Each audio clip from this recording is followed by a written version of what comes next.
जो कहते हैं भैया वो हमारा के गाली दिलाना हम का मुँह पकड़ियो भैया, क्या पा जाओगे भैया उससे? तुम्हारे में और उसमें क्या अंतर आ गया? वो तुमको गाली दिया, तुमने भी उसको गाली दे दिया, तो फिर रहा क्या गया?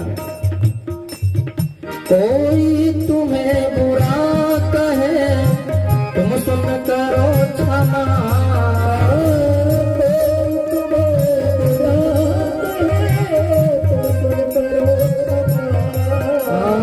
बाणी का स्वर संभाल लो,